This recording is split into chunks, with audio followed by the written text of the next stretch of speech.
Bonjour à tous et à toutes, j'espère que vous allez tous bien, j'espère que l'ensemble et chacune de membres de vos familles se portent super bien. Quant à moi, Dieu fait grâce, je vais bien, je, je vais pour le mieux. Sinon, pour ne pas dire, comme le dit dans sa parole, ma grâce te suffit. Je voudrais partager justement un point avec vous. Pour ceux qui me connaissent déjà et qui me suivent, je tiens particulièrement à m'excuser auprès de vous. Et pour ceux qui me découvrent pour la première fois, je suis Israël Forrester. Je, je parle plus au niveau de cette chaîne de bien-être spirituel parce que le monde justement en a besoin. On souffre un peu plus, on tient plus, on prête plus attention au bien-être physique qu'au bien-être spirituel. Alors que en vérité, le corps n'est pas éternel. Le spirituel, lui, il est éternel. Donc notre âme et notre esprit, eux, ils sont éternels. C'est la raison pour laquelle j'en parle sur cette chaîne en fait, pour l'éveil des uns et des autres. Et il faut dire que je suis chrétien. Donc je parle plus de des bienfaits du spirituel que je ne m'invente pas, mais que nous puissions retrouver, qu'on peut trouver pratiquement dans la Bible et que la Bible en parle. Ce livre aussi riche et béni, où on a l'impression que l'histoire du monde, du début et de la fin s'y trouve. Pour ceux qui ont déjà parcouru, que j'incite d'ailleurs, pour ceux qui n'ont pas encore, je vous incite à vous en procurer. D'ailleurs, c'est le livre le plus vendu, mais le mal interprété, le mal entretenu, mais qui est l'arme la plus puissante au monde. Je vous incite vraiment. C'est pas pour rien, vous constaterez que ce soit les francs-maçons, que ce soit les logistes, que ce soit les bouddhistes, les ritualistes, les traditionalistes et autres, etc., utilisent la Bible. C'est pas pour rien. C'est pas pour rien. Mais malheureusement, je constate que les seules personnes qui n'ont pas ou qui ne prêtent pas attention à l'importance de ça, ce n'est que les chrétiens. Ce n'est que les chrétiens, en fait. Et malheureusement, on en donne aux enfants de 6, 7, 8 mois de Nouveau Testament. Mais vous donnez à des enfants qui, eux, prennent encore du lait, vous leur donnez de la nourriture dure. Vous ne savez pas que vous leur donnez une bombe entre les mains, l'arme la plus puissante dans le monde, la Bible. Je dis bien la plus puissante dans ce monde, c'est la Bible.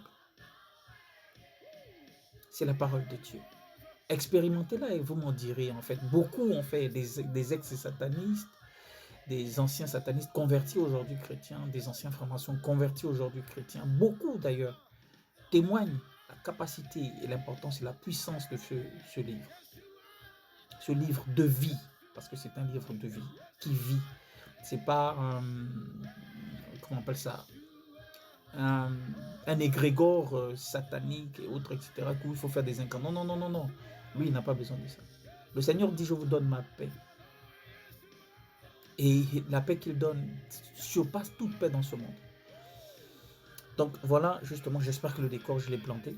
Je voudrais parler, sinon interpeller les uns et les autres par rapport à une situation que je constate que beaucoup d'entre nous, de manière indirecte, que nous commettons sans qu'on puisse nous le dire, et que les bergers d'ailleurs, pour la plupart, qui sont plus à l'affût de la vidité, qui sont plus à l'affût de la part du gain, du mieux-être, de la vie comment dirais-je, la plus enrichissante pour eux qu'ils recherchent, au profit de celle des enfants du Seigneur, au profit de celle des enfants et des brebis qui, eux, donnent leur vie, qui sont sincères et qui se battent et qui, par la même occasion, euh, recherchent véritablement la paix, la joie du Seigneur et que beaucoup, justement, n'en parlent pas.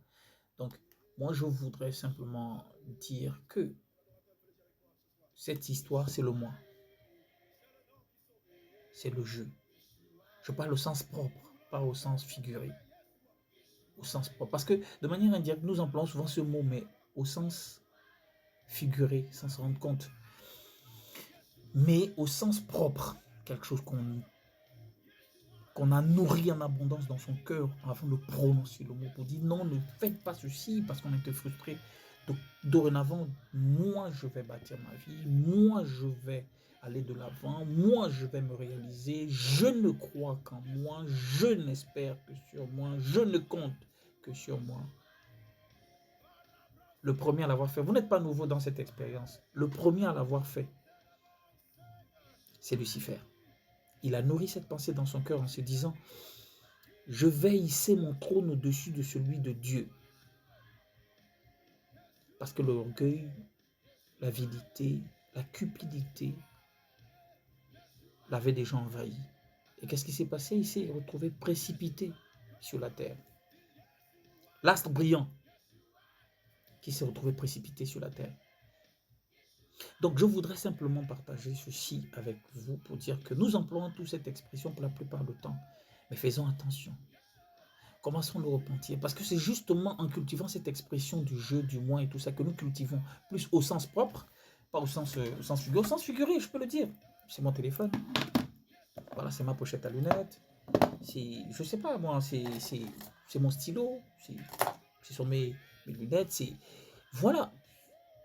C'est logique, c'est ma bouteille d'eau, c'est mon vêtement, c'est mon bijou, c'est son...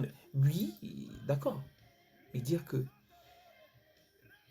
cela au sens propre, dans le sens où vous défiez Dieu, vous faites la même chose. Sinon, on fait pour la plupart d'entre nous, peut-être, moi aussi, sûrement, je me reconnais là-dedans, je me trouve là-dedans. Sans se rendre compte, on se retrouve à défier Dieu. De toute façon, elle va voir, ou il va voir, comme il m'a fait ceci, je veux lui montrer que je veux... On défie Dieu. Et c'est une grosse erreur que nous faisons. Indirectement, nous pratiquons, nous posons des actes lucifériens en démontrant que Satan est au milieu de nous depuis la nuit des temps. Et je ne sais pas, un autre point qui, moi, me choque justement, c'est à cause de ce jeu, ce moi, cette gourmandise, cette envie d'avoir plus de followers, cette envie d'avoir plus de vues et tout ça, etc., que vous remarquez que beaucoup de personnes commencent à pratiquer même de la nudité, sont prêtes à se mettre nues juste pour avoir des vues. Sont prêtes à faire certaines choses juste pour avoir des vues. Pensons-nous qu'on peut remplacer Dieu? On peut concevoir et faire certaines choses au-delà de celles que Dieu lui-même a définies et établies? Non, je ne pense pas.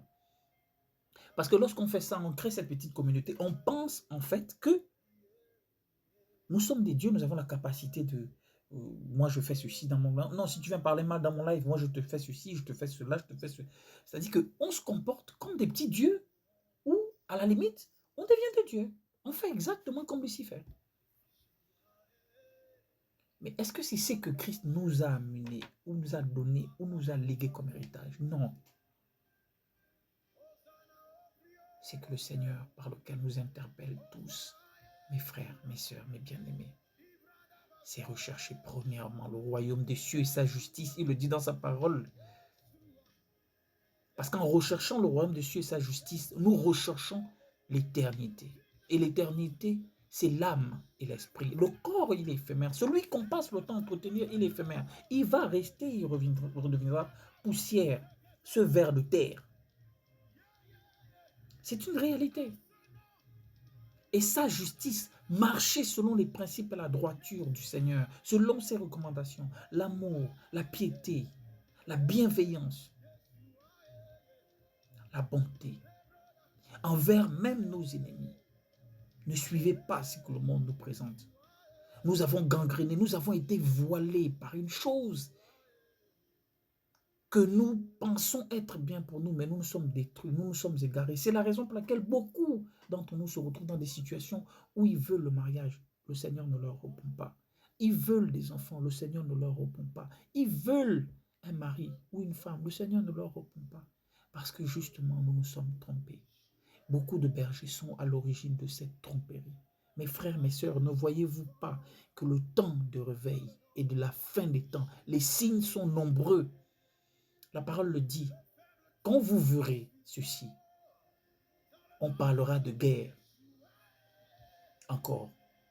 Les épidémies, les catastrophes naturelles, les parents qui marieront leurs enfants ces temps-là, les enfants qui deviendront désobéissants vers leurs parents, la haine de son prochain, ceux qui seront dans le désir de faire du mal à l'un comme l'autre, le feront sans scrupule. Réfléchissons un temps sans peu. Ne voyez-vous pas que ces signes sont présents? Méditez dessus. Que Dieu vous bénisse.